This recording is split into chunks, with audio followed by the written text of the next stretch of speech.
Hello everyone. SST के इस lecture में आज हम पढ़ेंगे इन्वायरमेंट के बारे में। वीडियो की स्टार्ट करते हैं।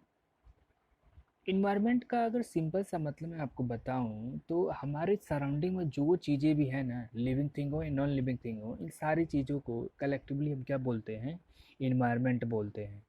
इन्वायरमेंट हमारे आसपास की जितनी सराउंडिंग चीज़ें हैं वो हो गई। उनमें क्या क्या आती हैं? प्लेसेस हैं, पीपल्स हैं, थिंग्स हैं, लिविंग ऑर्गेनिज्म है, ये सारी चीज़ें इसमें कंक्लूड होती है और ये हमारे हमको क्या करती है ना, हमारे लाइफ सपोर्ट सिस्टम होती हैं जो हमको जीने में सहायक होती हैं। ये कॉम्बिनेशन होती हैं नेचुरल और मैन मेड फिनोमिना जो होती हैं। जैसे हमने ह्यूमंस ने कुछ चीज़ें बनाई और जो नेचुरल चीज़ें हैं इनमें जो इंटरेक्शन हो रहा है इससे क्या होता है? इन्वायरमेंट का निर्माण होता है। जो बायोटिक कंडीशंस होते हैं ये लिविंग ऑर्गेनिज्म को और एबायोटिक कंडीशन किसको करती है? नॉन लिविंग ऑर्गेनिजम्स को क्या करती हैं? ये डिनोट करती हैं।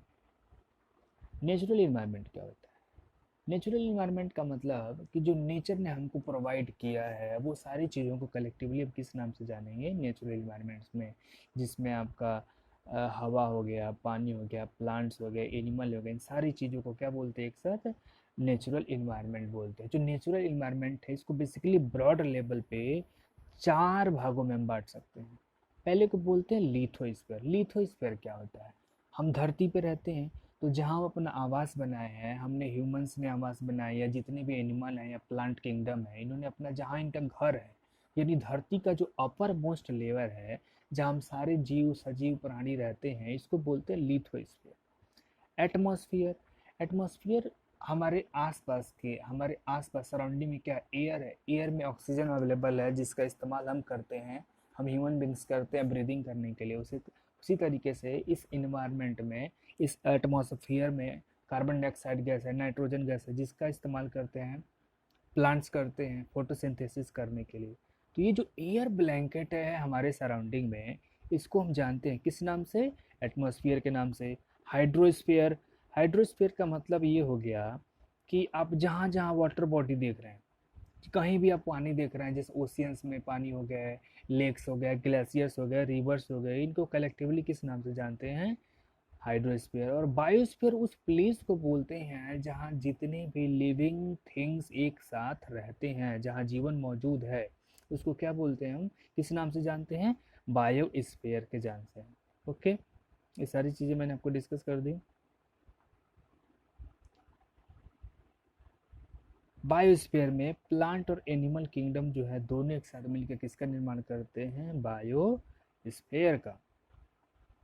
उसके बाद में आता है इकोसिस्टम। इकोसिस्टम का मतलब क्या होगा? देखिए, जितने भी बायोटिक कंपोनेंट्स होते हैं, बायोटिक और नॉन बायोटिक, ये दोनों एक दूसरे पे क्या होते हैं? डिपेंडेंट होते हैं। Dependent in sense, for example हम लोग ह्यूमंस हैं, हम लोग बुक्स का, पेन का, फ़ोन का इस्तेमाल कर रहे हैं, किसके लिए इस्तेमाल कर रहे हैं? हमको इनकी ज़रूरत इसलिए हम इसका इस्तेमाल कर रहे हैं, हमारे काम आ रही हैं। तो ये क्या हो रहा है कि बायोटिक इंटरेक्शन किसके साथ कर रहे हैं? नॉन बायोटिक के साथ। तो जब बायोटिक और नॉन बायोटिक एक दूसरे के साथ इंटरेक्शन करके अपनी आवश्यकताओं की पूर्ति करते हैं तो एक सिस्टम बनता है। इसी सिस्टम को सिंपल भाषा में क्या बोलते हैं? इकोसिस्टम बोलते हैं। फॉर एग्जांपल, एक और एग्जांपल लेते हैं। मान लिया कि जितने भी एनिमल्स है, एनिमल्स कहाँ रहते हैं? एनिमल्स है, ह्यूमंस को ले लीजिए। ह्यूमंस जब एंशियंट टाइम में कहाँ रहते थे? गुफाओं में रहते थे, नदी के किनारे रहते थे। तो हम जो है और नदी के किनारे रहते थे, जो गुफाओं में रहते तो गुफा क्या हो गई? नॉन लिविंग थिंग हो गई। और हम क्या हो गए? Living thing. हम बायोटिक हैं, बायोटिक कंपोनेंट थे एनवायरनमेंट को, नॉन बायोटिक कंपोनेंट थे, ए बायोटिक कंपोनेंट थे। दोनों लोगों में इंटरेक्शन हुआ और उसका इस्तेमाल करके हम रहते थे, तो जो सिस्टम बना उसको क्या बोलेंगे? इकोसिस्टम बोलते हैं। इस इकोसिस्टम में क्या जाती है? Large rain forest.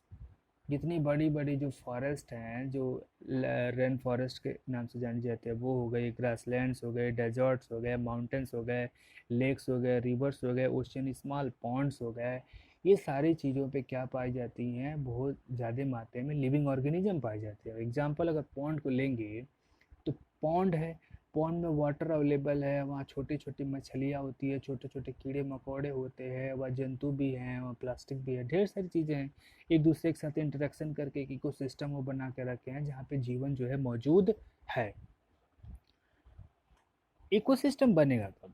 हमने पढ़ा था, चार स्फीयर्स पढ़े, चार डोमेन पढ़े। ये है हाइड्रोस्फीयर, ये है हमारा लिथोस्फीयर, ये है हमारा, ये हो गया लिथोस्फीयर, हाइड्रोस्फीयर, लिथोस्फीयर, और ये हो गया बायोस्फीयर। इनका ये जहाँ एक दूसरे को कोऑर्डिनेट करते हैं, यहाँ पे बनता है क्या चीज़? इको सिस्टम बनता है। यहाँ पे तीनों जो का जो जंक्शन होता है, ये कहाँ बनता है? इसको किस नाम से जानते हैं? इको सिस्टम के नाम से जानते हैं। ह्यूमन इन्वायरमेंट, ह्यूमन जो बीइंग्स होते हैं इन्वायरमेंट के साथ क्या कर सकते हैं? इंटरेक्ट करते हैं, और अपनी आवश्यकता अनुसार क्या करते हैं? इन्वायरमेंट में क्या करते हैं?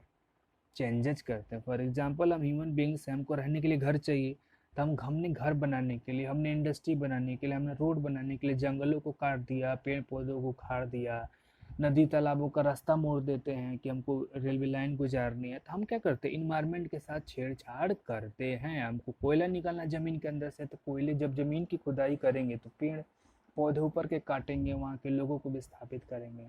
तो बेसिकली जितने डेवलपमेंट के काम हम करते हैं, उतनी ही मात्रा में हम इन्वायरमेंट को क्या करते हैं? नुकसान पहुंचाते हैं। तो जो इन्वायरमेंट को नुकसान पहुंचा रहे हैं, तो इन्वायरमेंट भी हमसे एक दिन क्या करेगी? बदला लेगी। तो क्या होगा? डिजास्टर्स आएंगे अर्थ पे, अर्थक्वेक आएगी, सुनामी आ सकती है, फ्लड आ सकता है, एसिड रेन हो सकता है, ढेर सारी चीज़ें हो सकती है, बहुत सारी इसके कॉन्सिक्वेंसेस हैं। तो हमें ये करना चाहिए एज ए रिस्पॉन्सिबल सिटीजन, हमें इन्वायरमेंट में मॉडिफिकेशन करिए, बस सस्टेनेबल करना चाहिए। सस्टेनेबल करना चाहिए। सस्टेनेबल इन सेंस कि डेवलपमेंट में अगर मिनिमम डेवलपमेंट हम कर रहे हैं, तो इन्वायरमेंट को क्या करें? मिनिमम टू मिनिमम हमको क्या करना चाहिए? नुकसान पहुंचाना चाहिए। तो ये ह्यूमन इन्वायरमेंट का पार्ट है। फॉर एग्जांपल कि जहाँ हम रहते हैं एक वहाँ क्या कर सकते हैं? इन्वायरमेंट में जैसे एयर पोल्यूशन हो रहा है, तो एयर पोल्यूशन को कम करने के लिए हम प्लांट लगा सकते हैं। वाटर कंजर्वेशन करने के लिए हम क्या कर सकते हैं? वाटर भी एक रिसोर्सेस है, और रिसोर्सेस वो इन्वायरमेंट का पार्ट है, ए बायोटिक कंपोनेंट है। तो वाटर को फॉर एग्जांपल हम जा रहे हैं नहाने के लिए, पानी का इस्तेमाल कम करें, पानी को नुकसान होने से बचाएं, या फिर इन्वायरमेंट को बचा सकते हैं। कहीं पे वाटर पोल्यूशन, सॉइल पोल्यूशन ना करें, कूड़ा कूड़ेदान में डाल सकते हैं। ढेर सारी चीज़ ऐसे उपाय हैं हम करके अपने इन्वायरमेंट का बचाव कर सकते हैं, और इन्वायरमेंट को बहुत कम नुकसान पहुंचा सकते हैं।